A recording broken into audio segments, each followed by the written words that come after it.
Hello, everybody.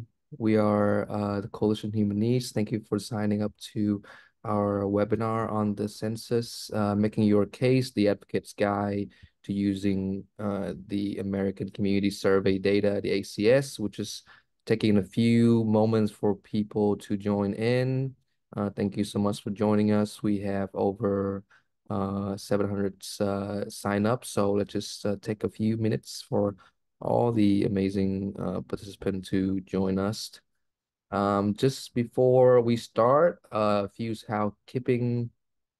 Please, uh, if you have any question for the presenter, please use the Q&A buttons on the toolbar below on the videos so that you could ask question, and we will make sure those questions will be answered either by our staff or our presenter or in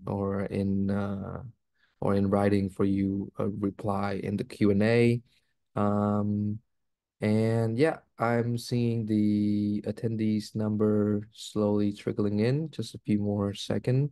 The attendees will be on mute for the entire time. Please use the Q&A feature to ask questions. Without further ado, I will start sharing my screen and kick us off with um, uh, much gratitude for all the sponsor and funder that we have with us today to help making this webinar a reality.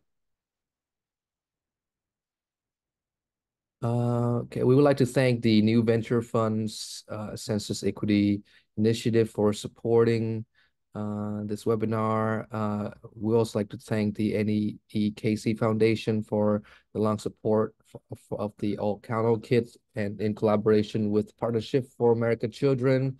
And finally, we would like to thank the Leadership Conference on Civil and Human Rights for helping with the funding, and also the Robert Wood Johnson Foundation for the work to improve data that affects social determinants of health. And the host moderator for this webinar will be Mida Anand, and I will kick it all over to you, Mida. Thank you so much, Leo. And really thank you to the Coalition on Human Needs for putting together this incredibly important meeting webinar. I'm just going to pause for a second and make sure people can hear me. Yep, great, wonderful. So, and thank you to all of you. Right now I'm seeing we have over 223 attendees and more trickling in. So thank you for your interest and understanding of the importance of the American Community Survey. The American Community Survey, as I'm sure everyone here knows, because otherwise it's interesting that you chose to do this on a Wednesday, but it is the backbone of so much of the data that all of us use on a day-to-day basis.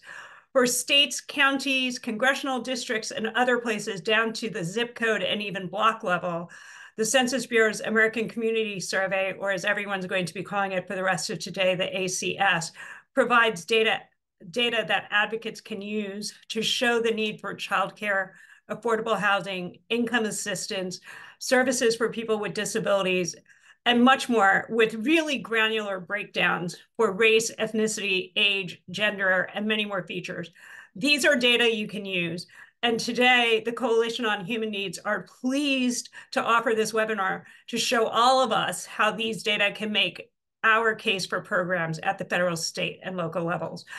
We will also show how the ACS is used by the government at all levels to distribute funds to needy communities, and talk about the latest developments in Congress affecting the ACS.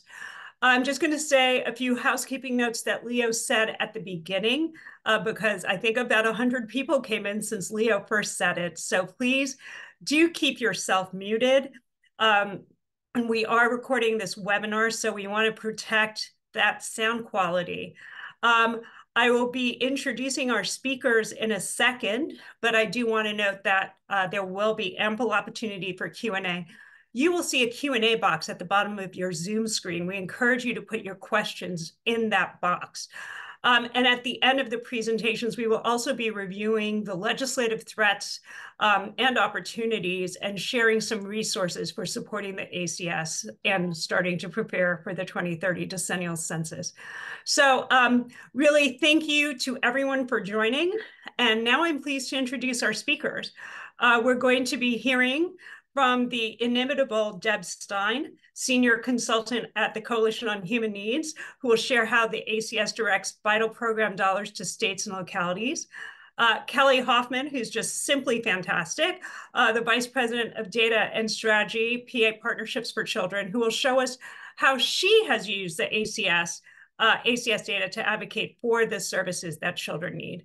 And then Debbie Weinstein, who needs zero introduction, but she is the executive director of the Coalition on Human Needs, who will give you a sense of the range of topics included in the ACS and offer practical tips on how to find and use ACS data. I have had a preview of all of the slides. This is just going to be such a fantastic presentation. I can't wait. So Deb, I think it's over to you first.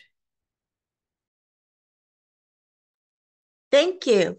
So most of this webinar is really about how you can use the ACS in your state or community. But we did want to take a few minutes just to tell you how the ACS matters for federal funds that are allocated to your state or community for human needs. So if we can look at the next slide. Let me start by saying that the American Community Survey drives funds for many programs, and it does it in different ways.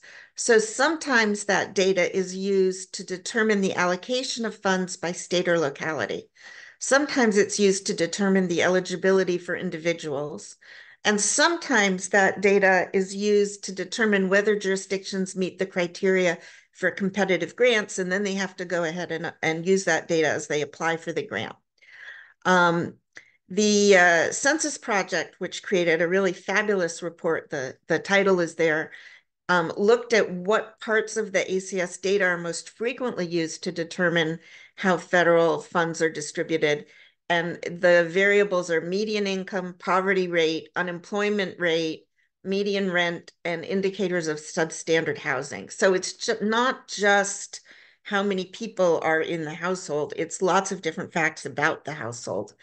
I do want to just point out that there are other kinds also of census-derived data that drive funds for human needs, and that the other really important source of census data is called the population estimates.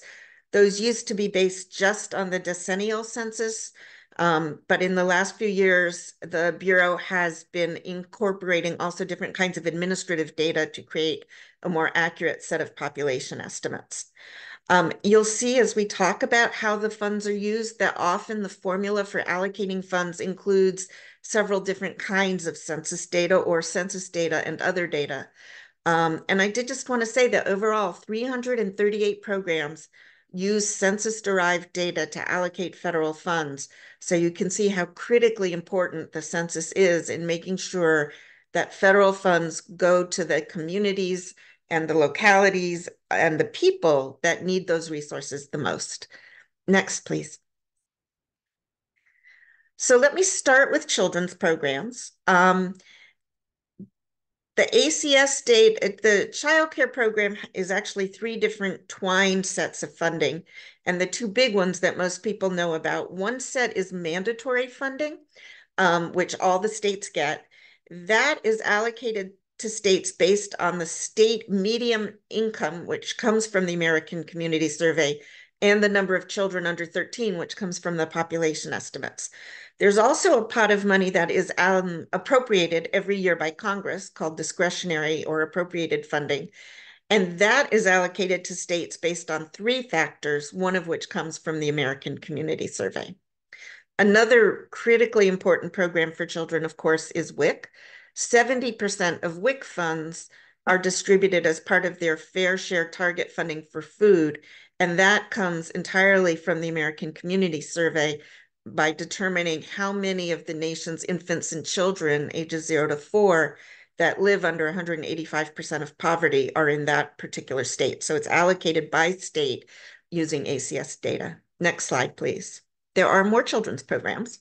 So Title I funds for low-income schools do not use ACS data directly to allocate the funding, but the ACS income and poverty estimates by age are used to model income and poverty estimates for each public school system's school-aged population. So it's critical for that. And then the data is used directly for the IDEA, the Individuals with Disabilities Education Act. And there, the ACS is one of two factors. One is the number of kids in school, which actually comes from school enrollment data, and the number of poor children in the state, which comes from the ACS. School meals are not directly affected, but ACS data on SNAP, income, and poverty helps community streamline how they run the school lunch program and makes it much easier for schools to participate in it. Basic Head Start and Early Head Start funds are not based on census data, but expansion funds are allocated based on the ACS numbers of kids under 5 in poor families. Next slide, please. There's also a number of ways that programs for the disabled are affected by ACS data. For housing, they use ACS data to evaluate whether there's adequate accessible housing and then apply for grants from a bunch of programs. It's used to plan access to transportation services. Both federal agencies and local and state agencies use the ACS data to plan and fund programs. But I also want to say that in a slightly different way, that disability data is used to evaluate other programs to make sure that they're fairly and equitably serving the disabled. Next slide, please. There's, of course, many other important human needs programs, and ACS data matters for a lot of them. The basic healthcare programs like Medicaid and CHIP are not funded using ACS data, but the ACS data is used for navigator funding for those programs. So it's critical for making sure that people get into the marketplace or into Medicaid or into CHIP, and the funding for that is allocated using ACS data. It's also used to allocate, to do two things for housing.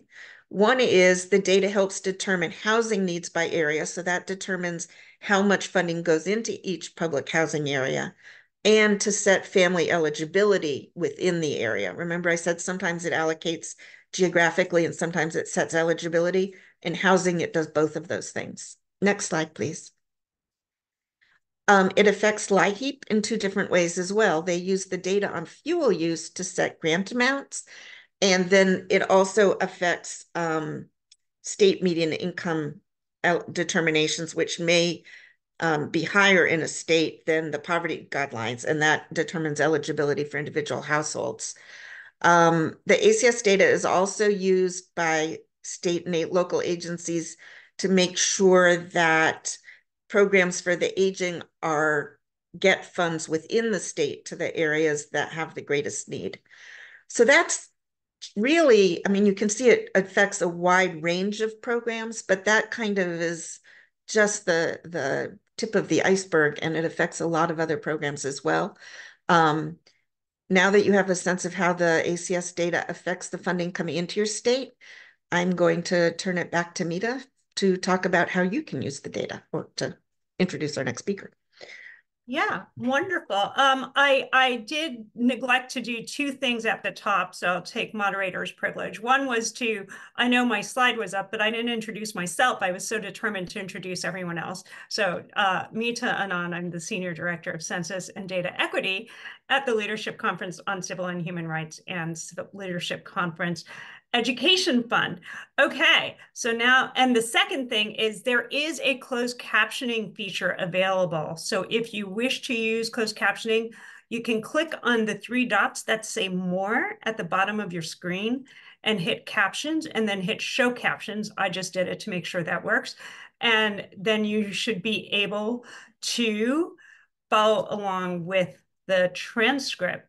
So now we're going to have an opportunity for about 5 minutes of Q&A with Deb Stein. I see we have some questions.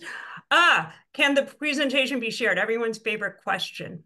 I meant to say at the top that the recording and presentations will be shared to all people who registered. Okay. Deb, are you able to answer a question around how ACS and Household Pulse Survey work? So, Not right now, but okay. when the next speaker's working on it, I'll take a look and see if I can pop an answer in the chat. Okay, so we will get that answer to you, John. All right. So I don't see any questions here, but Deb, how were you able to find all this information? I saw these slides and I was blown away. Like, where did you go to figure out like what are all the uses of the data? So some of the information came from the work of Andrew Reamer at George Washington University in a program called Counting for Dollars. And he is now partnering with POGO, which is, I forget what the P stands for, but it's a government organization oversight group. And they're Project on producing, Government Oversight. thank you. And so they produce some data on this, and where he addressed a program, he is specific about it. And some of them I just knew were important programs, and I went and looked in the agency website to see if I could figure it out from them.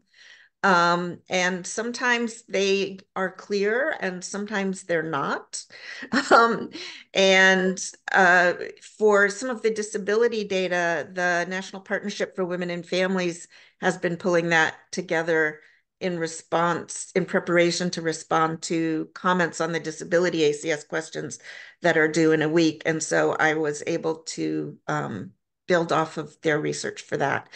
But sometimes you just got to go into the agency website, and then it's not always possible to figure it out. I could not figure it out for some of the disability programs I wanted to because the websites were that obscure. They'll tell you we use data on X, but they don't tell you what the source of the data is. It's a challenge, and I hope we can get the agencies to be clearer about it because it's such an important function. Oh, the Census Bureau also has a really useful site that explains why each set of questions is on the ACS. And sometimes you can tell from that what the data is actually being used to do. So that's another really useful resource. And we didn't put that, I think, in the slides, but I will pull that and get it to everybody after the webinar. And if I understand the point you're making correctly, what you're saying is like, if it says, we ask about how many bathrooms you have for this reason, you can reverse engineer to like figure out which programs are being supported or whatever. I used a bad example, but something like that. They actually tell you sometimes which program funding is allocated based on it, which is very helpful. I'm leery of reverse engineering because you can jump to the wrong conclusions on that. But in some places, the Bureau actually says what funding streams rely on it. Oh, that's great. Okay. We have an interesting conversation going on in the chat that I think perhaps we might make sure to address later, which is really the sort of limits based on population that you can access. So if it doesn't come up as we speak later, we'll be sure to read the answer to that question out loud. So with that, I'm going to turn it to Kelly for her presentation.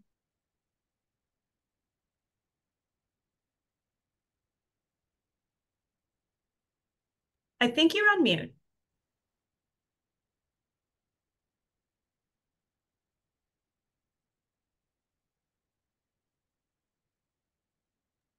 All right, I was just making sure I could get everything up. Are you able to see my presentation? Okay, perfect. So hello, and thank you again for allowing me to present again today. You might have seen this presentation before, but I am Kelly Hoffman. I'm the Vice President of Data and Strategy at Pennsylvania Partnerships for Children. Oops. We are a statewide, nonpartisan, nonprofit children's advocacy organization that's based in Harrisburg. And PPC distinguishes ourselves as being data-driven and the only multi-issue statewide children's advocacy organization in Pennsylvania. That's a mouthful. We focus on 5 policy areas. So that's healthcare, child welfare, home visiting, early childhood education, and K-12 education. And I'm going to focus on early childhood education today. So you may be familiar with the National Kids Count Project, which is funded by the Annie E. Casey Foundation. And at PPC, we've been the Pennsylvania grantee since Kids Count expanded to the states in 1993. We're also responsible for updating the Kids Count data center specific to Pennsylvania sub-state data, where we have numerous child well-being indicators at the state, county, and school district levels. And most of our indicators also include research-based explanations on why the data matters and how child well-being is impacted. And then several of the indicators on the Kids Count Data Center use data from the U.S. Census Bureau, especially the American Community Survey. So at PPC, we use 4 core strategies to accomplish our work. This includes reliable and trusted research and analysis, strategic communications to increase awareness, state and federal government relations, and then also mobilization of individuals and organizations through our coalition work, which I'm going to focus on. So Early Learning Pennsylvania is a broad-based coalition that promotes access to voluntary, high-quality early learning and healthy development opportunities for every Pennsylvania child. Within the coalition, we have 4 distinct campaigns, which are shown here. So Childhood Begins at Home focuses on the value of evidence-based home visiting. Pre-K for PA focuses on making high-quality pre-K accessible to every 3 and 4-year-old in Pennsylvania. Start Strong PA advocates for increased access to high-quality childcare programs, beginning with infants and toddlers, and then making that care affordable. And then Thriving PA is the newest campaign, and that focuses on access to comprehensive perinatal health services, children's health insurance, nutrition supports, lead screening and abatement, and access to early intervention for infants and toddlers. So today's presentation is really going to highlight the work that we do within the Start Strong PA and the Pre-K for PA campaigns. So PPC's long-term early learning goal is comprised of 4 objectives, and 2 of them relate to increasing the number of children enrolled in publicly funded high-quality pre-K and increasing the number of children enrolled in Pennsylvania's subsidized child care program, which is called Child Care Works. So to advocate for increasing the number of children in these programs, we need to show how many children are eligible, how many are enrolled, and how many are left unserved. So to do that, we focus on 4 different data sets in childcare. So we're interested in all children under 5, as well as the subset of infants and toddlers, or the children who are under 3. We estimate the number of children who need childcare by using the ACS table B23008. If you're familiar with the census website, it's really easy to just go in there if you know what table numbers you need. But we use this table, which is related to parental employment. And we multiply the percent of children under 6 who have all available parents in the labor force by the count of children in those 2 age groups, under 5 and then also under 3. And then to estimate eligibility for Child Care Works, we multiply those counts by the percent of children under 6 years living in families with incomes below 200% of the U.S. poverty threshold, which we obtain from table B17024. We use that one a lot. And then what's really wonderful about the American Community Survey is that we can obtain this data at the state, county, school district, our state senate, state house, and congressional district levels. And we've worked with our state government agency to have them provide us with a point-in-time count of children in Child Care Works by each of those geographies. They're actually working on pulling the data for us as we speak this week. All right, so here is our 2023 statewide fact sheet that shows 75% of all children eligible for subsidized childcare are not served. And then this is also true for the subset of infants and toddlers at 79%. So we also capture on our fact sheets additional information about the percent of children in childcare works who are enrolled in high quality settings and how much of the capacity within each of the geographies is high quality. And then this year, we created fact sheets showing the information for all 67 counties and then comparing that to the Pennsylvania counts as shown here. But normally we would also create 253 state, Senate, and House fact sheets, as well as fact sheets for each of our congressional districts. But unfortunately, due to redistricting, the 2021 ACS data was released using the prior district boundaries, so we weren't able to determine need, eligibility, and the number of unserved children by legislative and congressional districts. But with the release of the 5-year ACS data last Thursday, I'm currently in the process of analyzing that data at the sub-state levels, along with, like I just mentioned, getting the state enrollment information, which I should get Friday.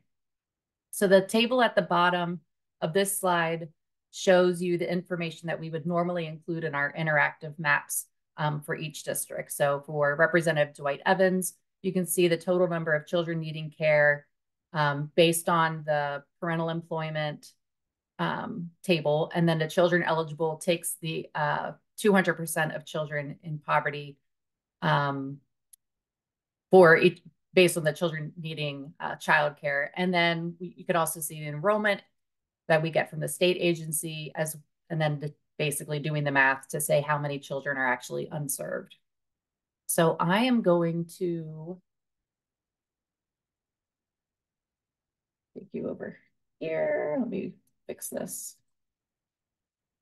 All right, so on our website, we have lots of reports, and feel free to sign up for our newsletters because we're going to have some great stuff coming up. I'll mention a little bit later. But we do have maps available for childcare and pre-K, and I'll show you the childcare now. But if you click on the childcare maps and fact sheets, it'll bring up this site. I brought it up early just so that we didn't wait for the maps to load. But if you click on any of these counties, you can get the information about the enrollment, how much of the enrollment is in high quality, how much isn't, how many of the childcare works enrollment. So of those children who are participating in the subsidized childcare program, what percent of them are enrolled in a program that is not meeting our high quality standards. We also aggregate by provider type, and then looking at the provider capacity that is and is not high quality. And then of those that actually have agreements to provide subsidized childcare.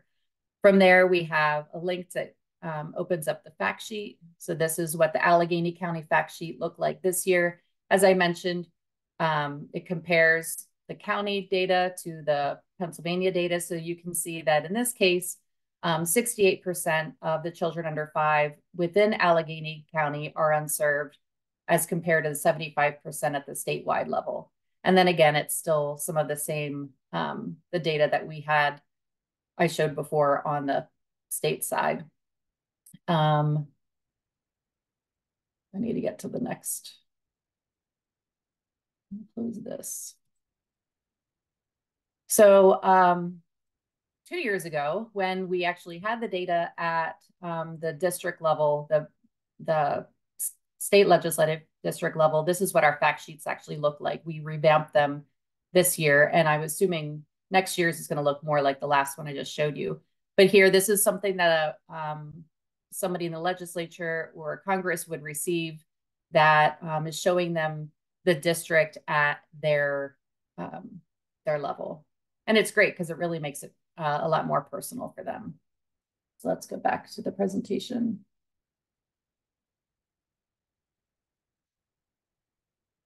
All right, so we do something similar for pre-kindergarten. So publicly funded pre-K does not use parent employment as an eligibility factor. So we just focus on the population of children ages 3 and 4. And we multiply that by the percent of children under 6 living in families below 300% of the U.S. poverty threshold. Again, that's that same table B17024.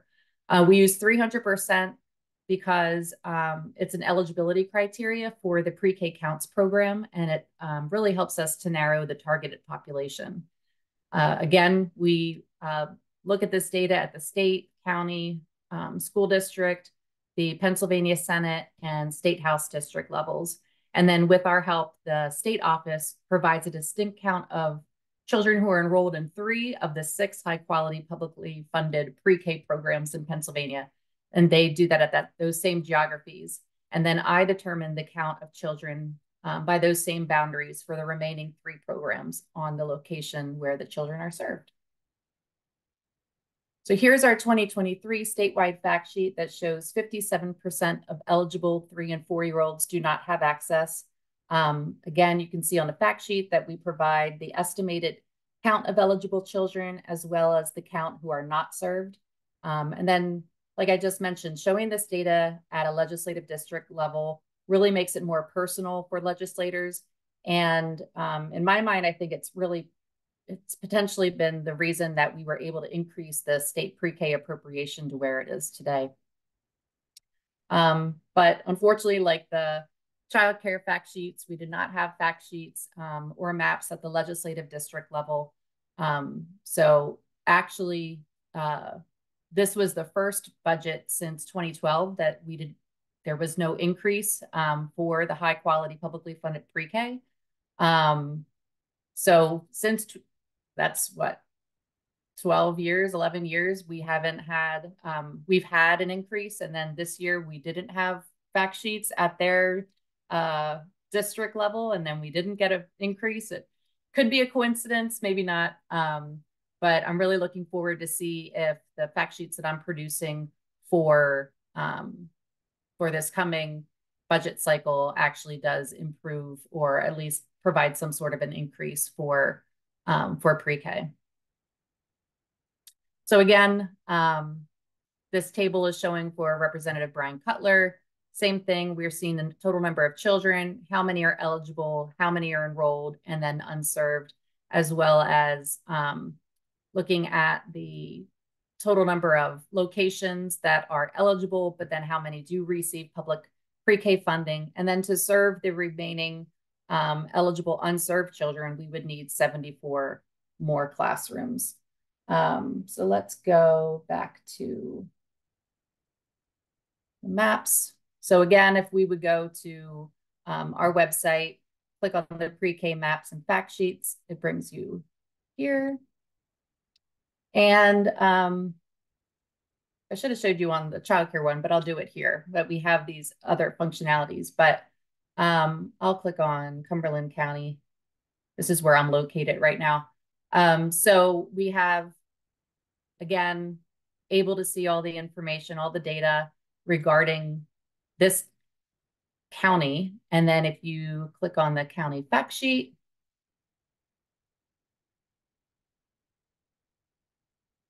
I should have done that before.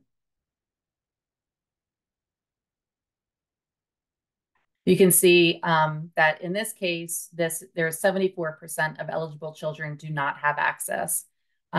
So of the 5,219 children who are eligible or living in the county, 2,440 are eligible and 1,803 do not have access. And then we also take into consideration how many additional classrooms would be needed so we can advocate for additional funding. One thing I should have showed you on the childcare fact sheet is that with these maps, we also allow the end user to see providers. So in this case, this is looking at eligible high quality pre-K locations. If we click on one, we can see that this Bald Eagle Area School District is an eligible provider. So they're eligible for pre-K counts funding. They also could have their own pre-K, school district pre-K program, and they must not. So right now they are considered eligible. We also have, here's a private academic nursery school. It's a licensed nursery. They also are eligible for pre-K counts funding. Either they haven't applied or they did not get accepted during their application. Remove those. You can also see all of the locations that are receiving public funds to support their pre-K program. So let's click on one. This is not, that's just the county. So Blaine Elementary School, they have their own school district pre-K program, and they also receive pre-K counts funding. What's really nice is that sometimes our mobilization groups use this to see, okay, I know I'm going into a certain area, which providers are in this location, or if we want to have a meeting with a legislator or a round table or something, or invite a legislator, they can come here and say, okay, which are the actual locations that are receiving public funds? Who might we want to meet with or actually have an event in their location? So again, it's really cool some of the data that we're able to share. And like I said before, we're going to be able to do this at the school districts, state legislative districts, and congressional districts with our release of the maps and the fact sheets, which would be February, March next year.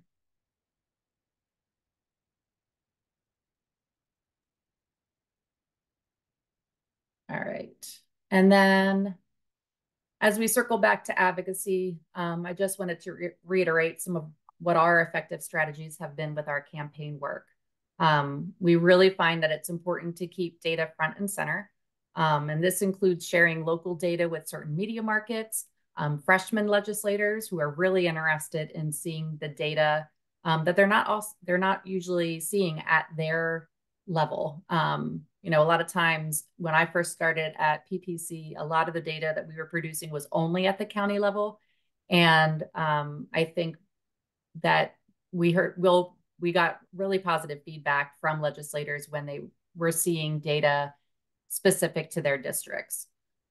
We also provide data to those policymakers who have more influence on budget votes, and then also to gubernatorial candidates. The American Community Survey captures a lot of information. I mean, Debbie already went through a lot, you know, especially when it comes to funding and determining what data is important. We also use the American Community Survey to estimate the number of children in kinship care with their grandparents, the percent of children without health insurance, the count of disconnected youth, and we also look at educational attainment of Pennsylvania residents. I'm currently working with the Dover Community Service Foundation to estimate eligibility for state pre-K and subsidized childcare by child's race, so we can see unmet need for these programs at a disaggregated level. I'm super excited about that, and I'm not sure how, if we're going to add it to the maps that we have, sort of the way that we do it now, or if it's going to be something supplemental. But I'm really excited to see how we can sort of show disparities or disproportionality within those two programs. Next week, we are releasing our 2023 State of the Child county profiles, county and a state profile. And that's going to include data from 9 different American Community Survey tables, and then also describe some unmet need across our different policy areas where we're using the American Community Survey data. That's everything. I'm happy to answer any questions. I think you have a lot of questions because I think a lot of people are overwhelmed in the most positive sense of the word as to the sort of comprehensiveness and of this data and the usefulness of it. So I'm going to start with like just some really basic ones, like how did you make these maps? And the questions include, are the maps made with Tableau, or, you know, did you work with Policy Map? And, you know, where are you getting your data? All those questions. Okay. So so before I worked at PPC, so I this will be 11 years for me that I've been at PPC. Prior to that, I worked for the state government in the Office of Child Development and Early Learning. I was the planning director. And I made sure that my staff had access to ArcGIS. And I, went to some of the meetings, but I never really used it. Once I came to PPC, it was sort of like, all right, you're going to need to learn this. I did like a week of training through ArcGIS. If you're a nonprofit, you get a really good deal. I think it's like $100 for a license. And it is, there is a learning curve. I code in Excel. I create different networked type of spreadsheets and workbooks within our organization. And so coding for me isn't that big of a deal.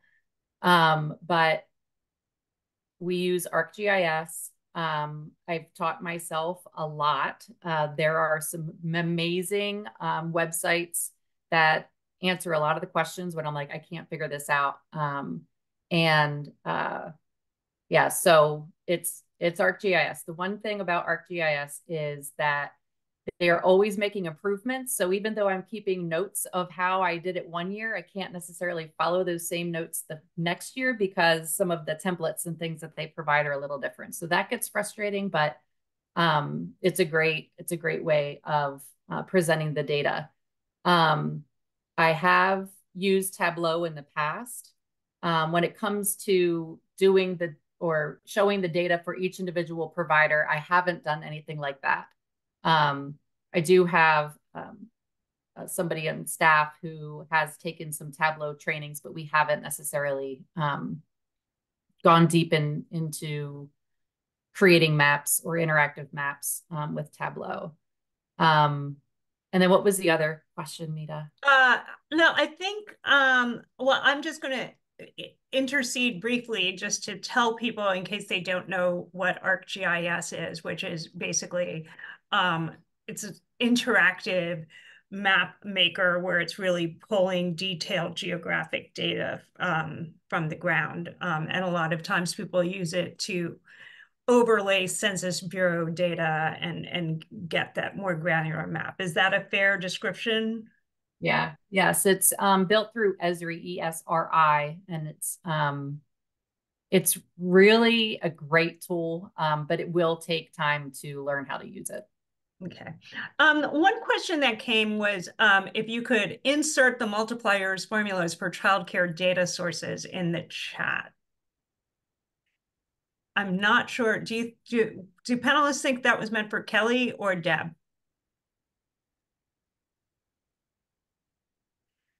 I imagine it was meant for Kelly. I don't think the chat is available to everyone. We've been using the Q&A, which isn't visible. I meant in the Q&A. It's there. So, Kimberly, right. If you could clarify which multipliers you want, we'll look to get to that. Kelly, we had a question on where you got your childcare worker pay averages. Okay, so that one of our partners within our Start Strong PA coalition, they actually did an analysis with the state government as well as a research entity where they took all of the information on wages from or for childcare workers and compared it to the individuals who were listed within the professional development registry within the state. It was a lot of work there. I can put links to some of the resources that we have as far as where that, like the analysis and where the survey information came from. I can include that in the chat once Wonderful. Deb is presenting. Okay, we're going to do a couple more questions for you now, and then I think some of these we can start addressing in general Q&A later. Kimberly did clarify that she was asking about whatever formulas you were using or multipliers on child childcare data sources. Okay. So, I'll take a look at that. Within on the our website on that one page where we have the maps, and then also within within the interactive mapping programs, we do have the data sources and methodology, which is much more detailed than what I presented on. So I can provide the links to those. great. So I think I'm going to leave some of the sort of more meta questions for later. But the one question was, do you work with an organization called Policy Map? Because no, you do not. Okay. Yeah. And then my last one before I send us over to Debbie, and I do promise that we will try to get to some of these either in the Q&A box or as we continue our discussion. How are you going to be able to do the breakout of legislative districts and school districts? So we're able to get the data from the American Community Survey that way. So there's the unified school districts, and then there's the state upper chamber and the state lower chamber. And that's how we pull down the data for all of those same tables. And then for the state agency, I provide I sort of geocode every provider location. I find the GIS information. Then I use ArcGIS to determine what school district, county, congressional district, House district, Senate district, each provider location is. I provide that information to the state, and they do all the aggregation for enrollment counts for each of those geographies, and then share it with me. I think that's answering the question. I think it is. Well, I think you're getting so many questions because everyone's just simply awestruck as to like what you have created here and recognize what a useful tool it can be.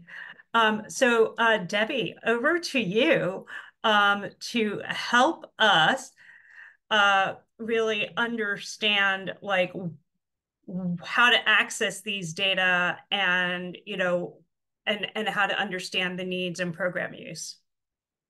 Well, thanks very much, Mita, and absolutely, Kelly, that was a terrific presentation. I will acknowledge right off the bat that Kelly and her staff have a level of expertise that we don't all have. And my presentation really is for those of us who are not that expert, how we can make use of the American Community Survey data, still bearing in mind that as you think about how to make your case, maybe you do need help for far more technical use of the data than what I'm going to show you. And one way is to partner with other people who have it. The organizations funded through the Kids Count data program that NEKC funds is those organizations have some expertise, considerable, and they might be willing to help you. Or they might be able to direct you perhaps to an academic who could help you. So, but just to make sure you understand that what I'm going to give you is more simple, actually. So I'm going to start sharing my screen.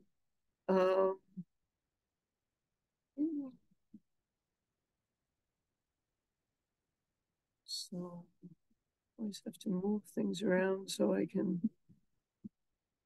make it a slide show. Okay, here we go. Oops, I'm not starting where I want to do. Sorry about this.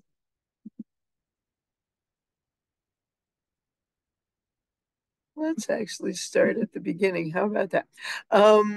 So practical tips. So we're talking now about the American Community Survey. And one of the benefits of it is that it is quite big. Uh, 3.5 million people are surveyed every year. To kind of go back to a question that somebody had in the Q&A, um, it's this is a sample. It's not a count of every person in the country, of course, but it is designed to be representative. Um, and because it's as large as it is, it can do um, uh, information that's quite useful to us for fairly small population sizes. So it will give its 1 year data for populations of 65,000 and up. It also has special supplemental data based on 1 year. And by the way, the most recent year that data is out is 2022. So it's not, just yesterday, but it's pretty current. And that data can be for populations of 20,000 or more. And then it can even go down to quite small populations, counties, congressional districts, even census tracts. They call some, could be a city, but it could also be a small town. Um, and some of that data is really only available in a 5 year compilation. And of course, that has its limits because at least 2022 is a little more recent. It's a little more reflective of a more recent economic situation, for instance. Whereas if you've got data that goes across 5 years, it's not going to be as current. It may factor in a recession that we're not in anymore, or a good period when now we're not in such a good period. But it is still useful to give you data for very small populations. So the thing about the American Community Survey, every year we do training that's pretty specifically about poverty and income and a little health insurance. But the American Community Survey tells you so much more.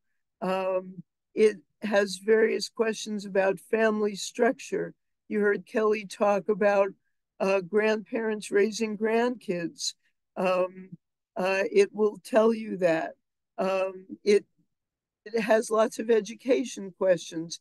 How far along people went in school. It talks about current school enrollment from preschool through college.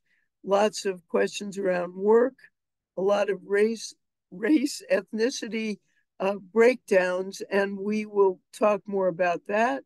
But also, it's got immigrant status, language spoken, whether people don't feel they speak English well, a lot of housing questions, disabilities questions, use of public benefits, lots and lots of questions that may be useful to you in your advocacy. So because I am not assuming we are all professional statisticians, I wanted to focus on tables that are already created by ACS because you can use them, and you can use them to, depends on how small your locality is, but a lot of the data really is available for fairly small areas. And just as Kelly showed you, using the data for state legislative districts, since we're more focused at the federal level, I'll show you examples of using congressional districts. And some of those can be smaller populations. So some of the ready-made tables that the Census Bureau has, selected population profiles, are very useful because it will allow you to conveniently, or at least somewhat more conveniently, show breakdowns of across a bunch of issue areas by race and ethnicity. And so we struggled over this because we wanted to very conveniently be able to say, okay, in this particular locality, how many children are below the poverty line and how many children by race versus how many adults and by race. And that wasn't actually that easy to come by, but if you use the selected population profiles, and I'll show you in a sec, how to do it, you can actually get that all in one table. So then other tables are called comparison profiles. And by the way, I apologize for my voice. The benefit of comparison profiles is that it will show comparisons of data for a locality over a 5-year period.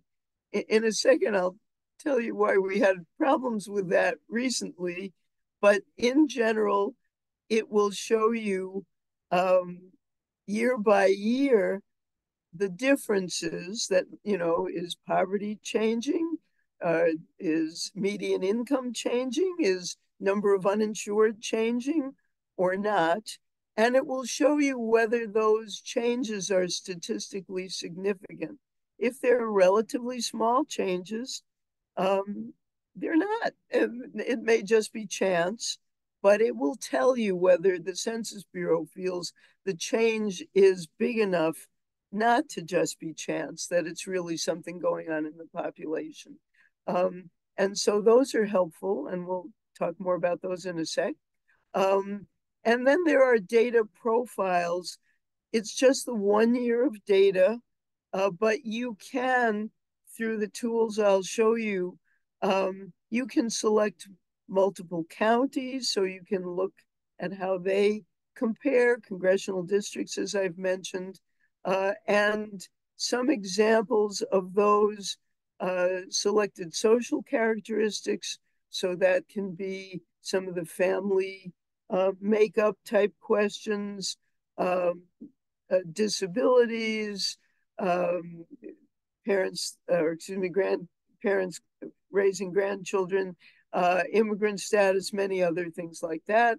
The selected economic characteristics talk a lot about, well, income, poverty, health insurance, whether people have benefits as a source of income, their work situations, much more. And this DP04 answers questions about housing. So how do you find these things? There is a site, and right now I'm just going to go through sort of slide by slide how you would go about it.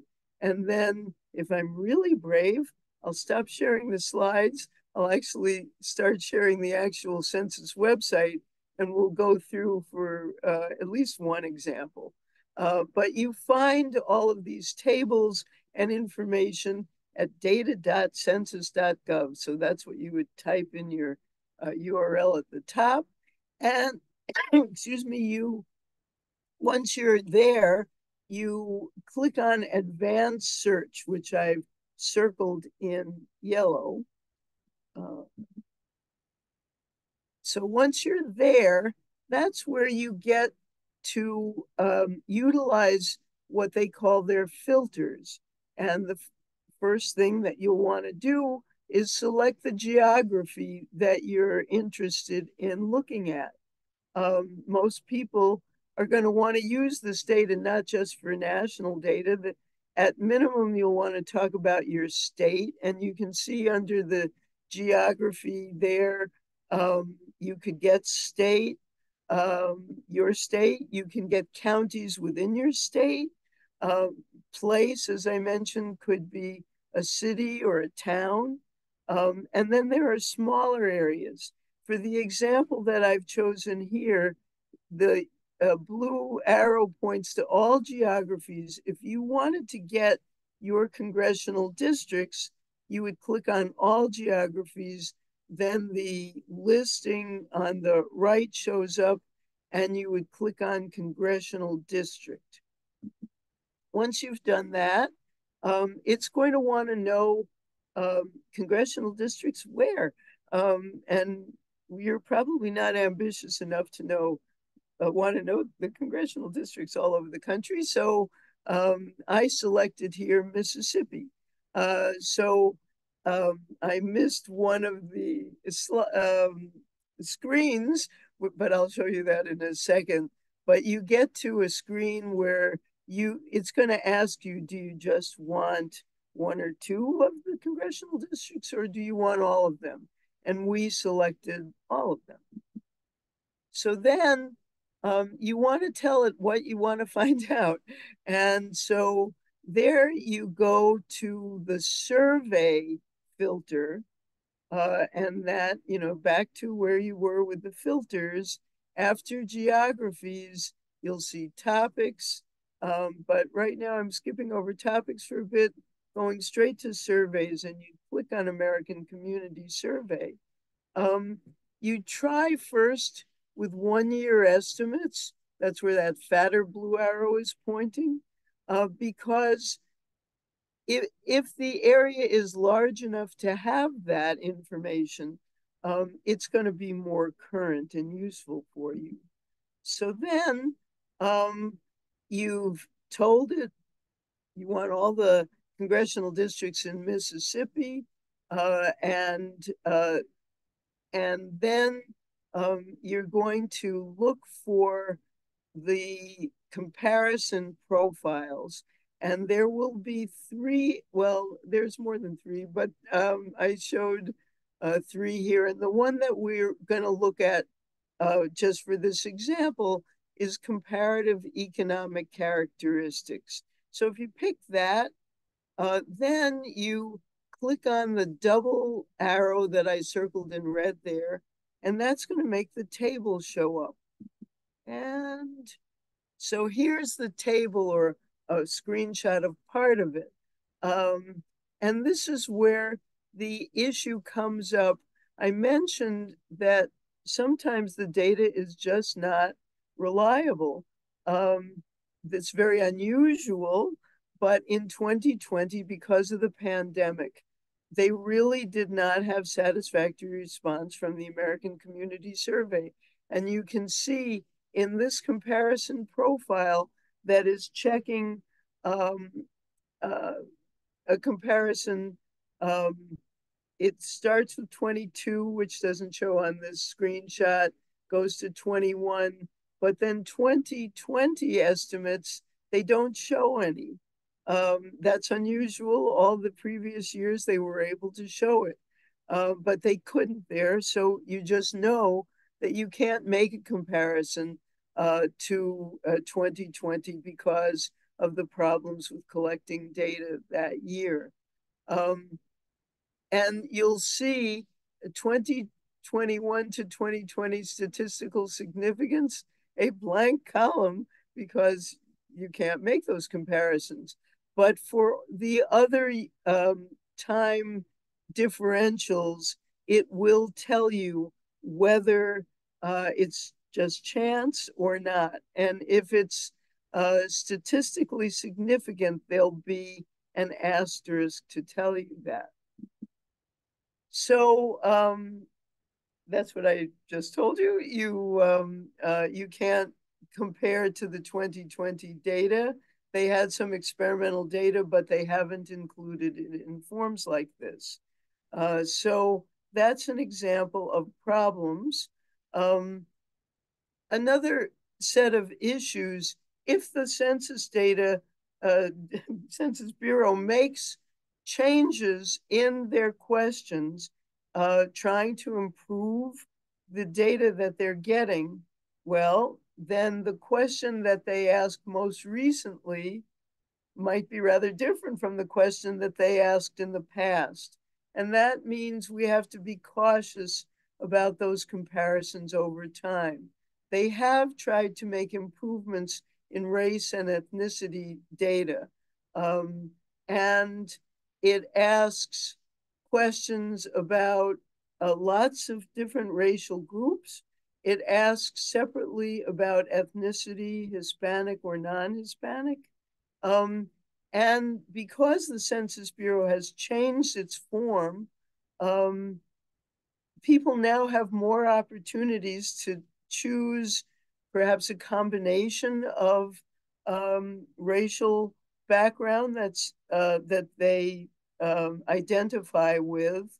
And so they really are starting to answer questions differently. So we do see that the research leads us to be cautious in comparing over time. The race and ethnicity. That doesn't mean you can't talk about it for the most current year.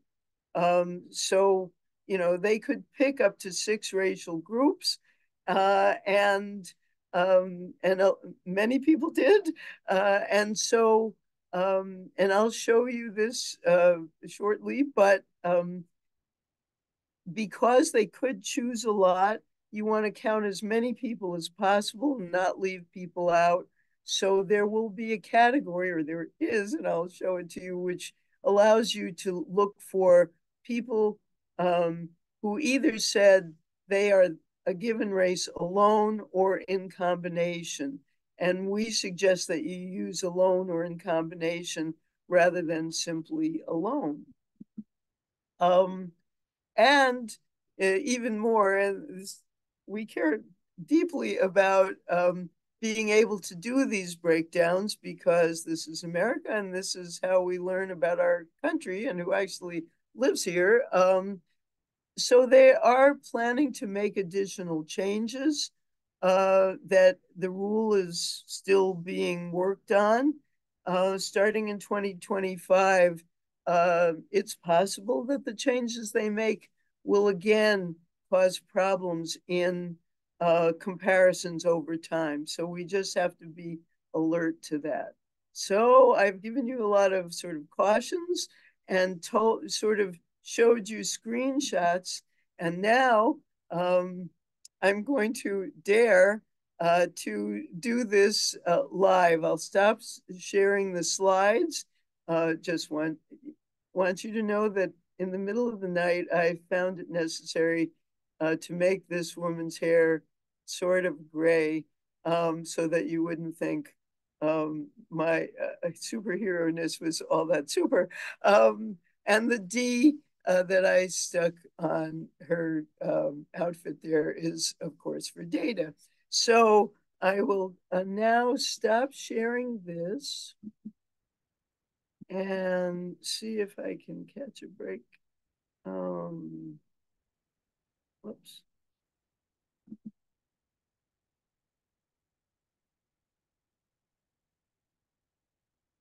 Okay, so now we are in census land, and I did get us to the beginning point of data.census.gov, which is where you have to start.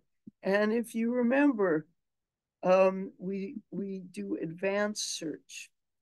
And so in this example, I think because we're running low on time, I'm going to go straight to the example to get racial and ethnic breakdowns. And so we want to make sure that this table word is highlighted here, and cutting to the chase a bit.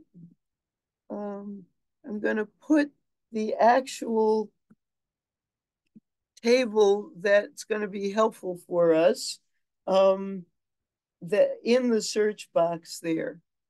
So we've got that there.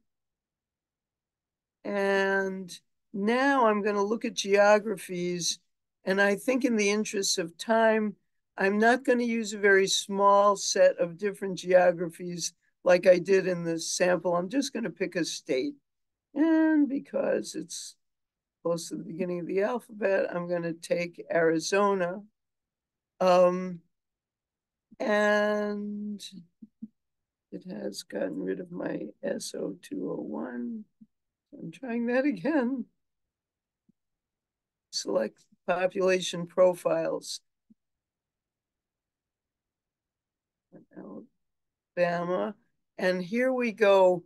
So it's showing me on the right-hand side that table that I asked for. and it's going to give me Alabama. And if I click on these double arrows, oops. Okay, here we do. We have this table, but we're not done yet because we want to do the racial breakdowns, racial and ethnic breakdowns. So here we're going back to the filters. And here where you see under topics, race and ethnicity. And in order to show the breakdowns we want, we're gonna hit Hispanic or Latino of any race. And then we'll sort of go back to, we're also gonna look for not Hispanic or Latino, and do all available non-Hispanic origins by race. And anything else?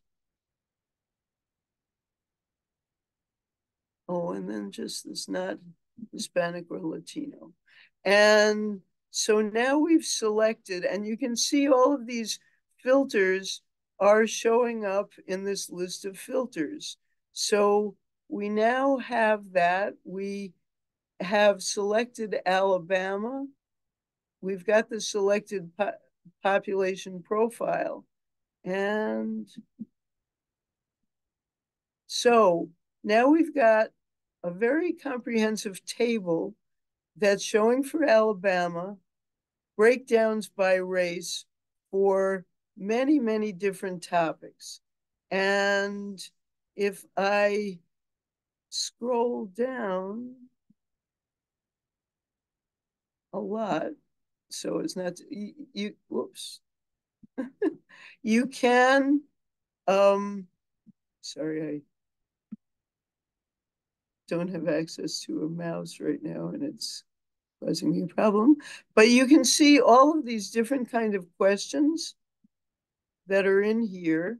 School enrollment, you can see nursery school, not Hispanic or Latino, but if you scroll, this is a long table. So if you scroll to the right, which I can do in a second, you can see white alone, not Hispanic or Latino, or white alone or in combination with one or more other races, not Hispanic or Latino, similar Black, American Indian, but no Asian.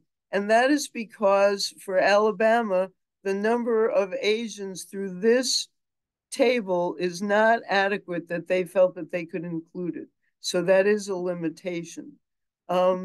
But so you've got educational attainment, you can see racial differences, many other questions, disability status, and lots of other things. And I just wanted to go language spoken at home, employment status. You can see differences in median income, and you can actually get poverty. Okay, there's the income ones. Oh, here's health insurance. Okay, finally, poverty. And if you go past families to all people, you can see under 18, and you can see for different racial groups, you can see the percentages and the differences. So this allows you to say poverty levels by race for all people, by children, by 18 to 64 years, by 65 years and over. So I know I raced through this, but you'll get all the slides and you can follow along and do this yourselves. So now I am going to stop sharing this and go back to share these slides. So just to finish up, what time is it? They're running low, late.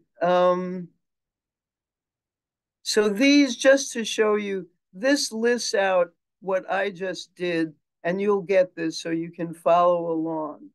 One other example that we don't really have time to do here, but you'll have the instructions on how to do it.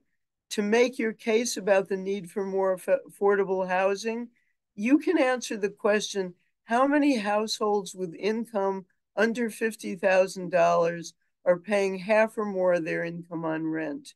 And the example here, we went to Georgia, all congressional districts, although this little part screenshot, of course, can't show you all. But if you do this, if you scroll to the right, you'll see each and every congressional district. In this case, you go straight to a table that's B25074, and there are instructions here exactly how to do the simple arithmetic to show how many people, households, are with incomes of less than 50,000 in this example, are paying more than half their income on rent. In 2022, in the first CD in Georgia, more than 40% of people with households with incomes that low were doing that. So then, just to sort of finish up, we know there's a lot to try to impart to you. We wanted you to know that there are a lot of resources available to you. One is a terrific resource, roadmap to the 2030 census, but I think Mita will talk about that. And many other resources here, which you will get. And then you can sign up for updates so that you continue to get information. And I think as we close out with Mita, she can maybe say a little bit more about that, and I can close out now, and hope that that wasn't too fast to run through this data. Thank you so much. I think I really must commend the organizers of this briefing, because I think what we just saw was just a perfect arc of Deb Stein telling us like what these data are used for, Kelly overwhelming us with like what you can do if you're really fancy and quote unquote, I can code. And then like Debbie showing us that really anyone can like go in and go to data.census.gov and click through things. And I saw in the chat, in the Q&A, that some people said they're not sure they can do it. The slides will help. The step-by-step is there. And what it says is these data are accessible to people for, as some people noted in the Q&A, for such important things as, you know, writing grants or designing services for communities. So this is just incredibly important. I'm going to ask a wrap-up question of each panelist for a reason, because it's going to lead nicely into a couple of points I want to make, which we received one question in Q&A, which is really like, what are the gaps we think are missing in ACS data? And like, you know, can Congress remedy this? So basically, like, what is missing? Like, an easy example, I think, would be those of us who are advocates know that we lost 3-year data. There used to be 3-year ACS data. We don't have anymore. Are there other things we can think of that would improve the ACS at this point and make it even more useful to advocates and policymakers?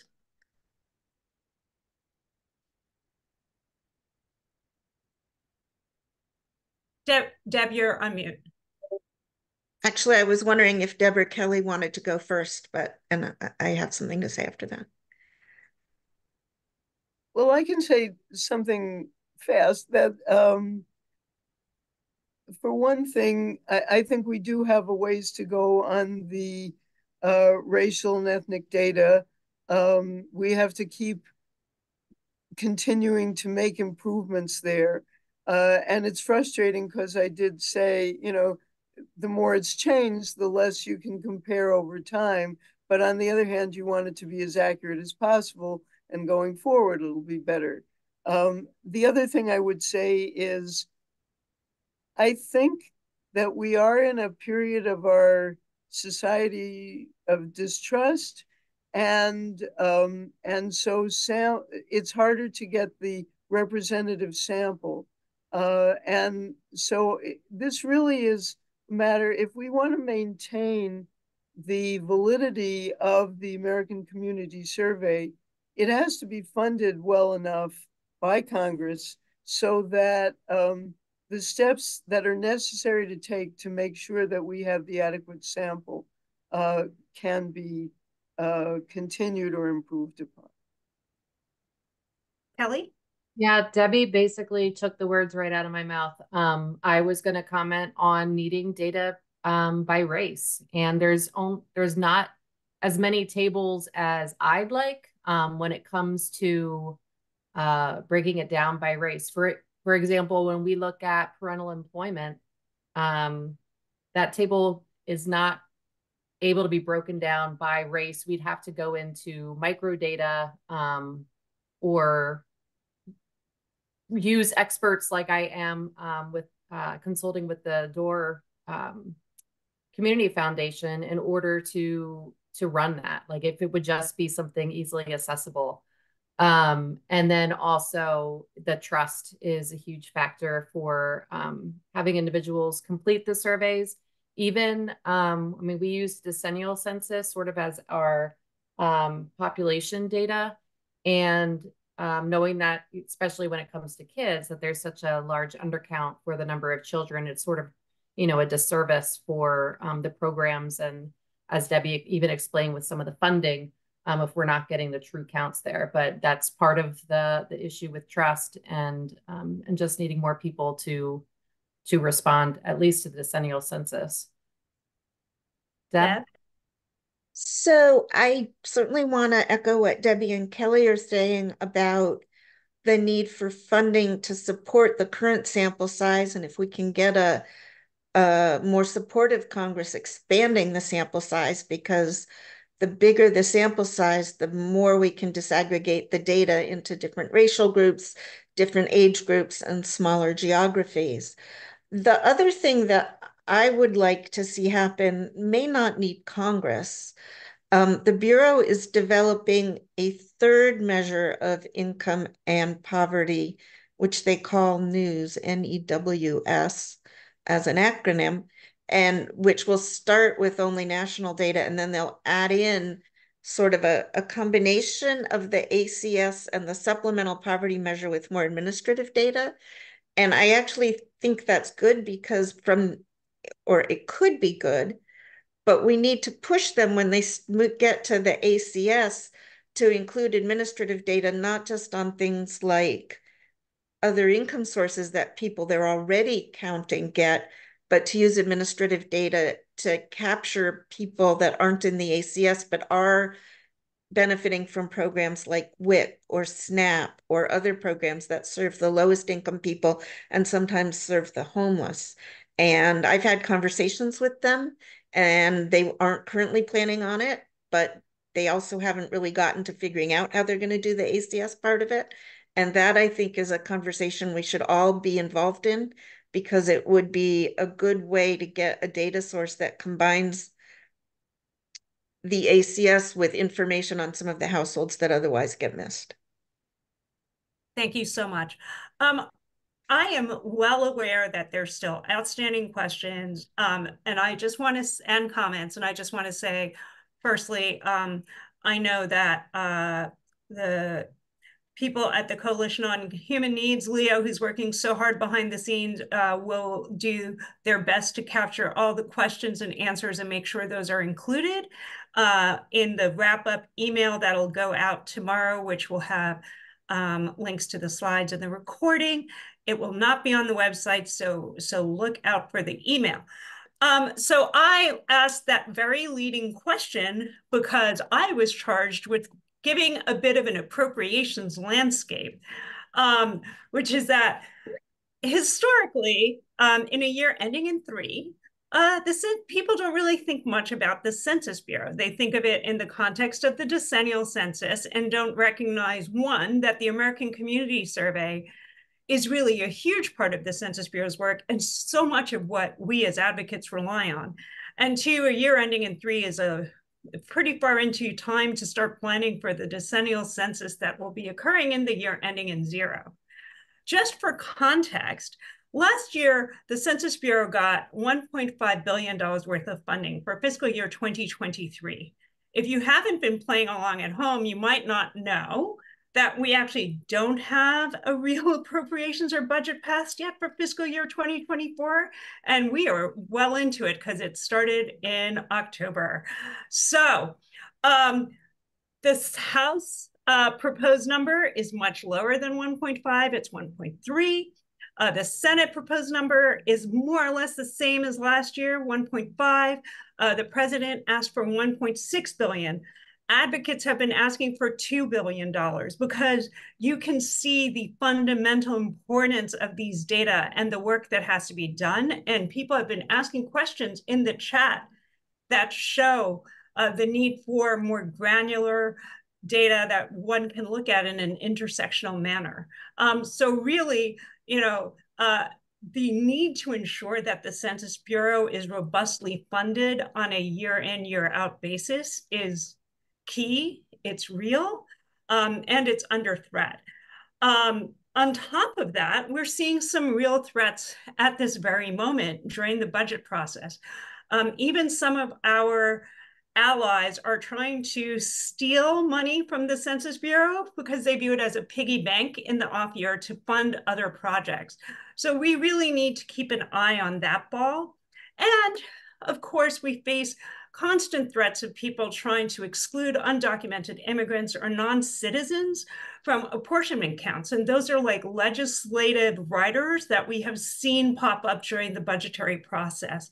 So, if you want to learn more about these things, feel free to reach out to the organizers of this webinar or to me at Anand, A-N-A-N-D, at civilrights.org. But,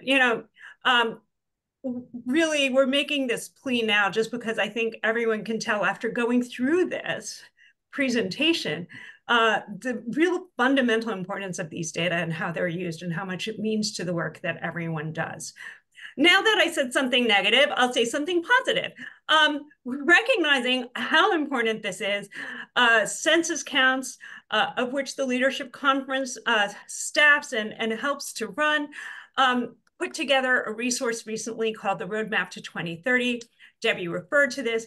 It is an interactive website that can tell you steps you can do every year, important milestones on your way to the decennial census, and what you can do during that year to help with those milestones. And some of these are very low lift activities. And quite frankly, just making sure that you and your communities are educated about the importance of the ACS, or filling out the ACS when you get it in your home. Not everyone gets it, but if you get it, I've gotten it. It can be intimidating. It asks a lot of questions, and there are reasons behind each and every one of those questions, as we've learned today. But when you first get it, it's like, why do you want to know how many years of education I have had? Like, these are real questions that are asked that are used for a real purpose. There's a reason behind each of the questions, and they help to really inform our policy and our understanding of our nation. So with that, I encourage you to check out our Roadmap to 2030 website. It'll be included in the resources afterwards, and to sign up for emails and updates from the Coalition on Human Needs. How to do so will be included in the follow-up email. Did I miss anything?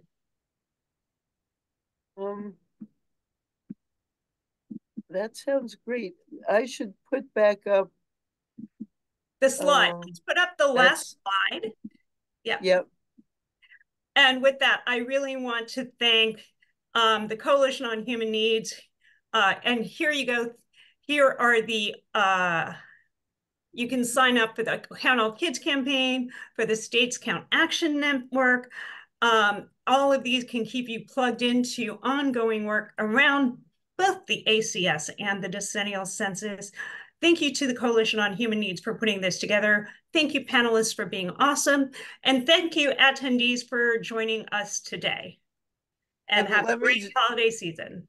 Let me just say that, of course, the link is not live as you're looking at this on your screen.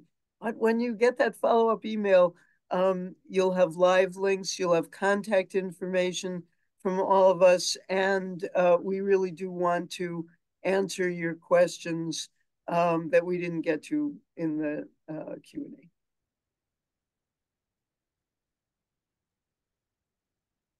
Thanks, everybody.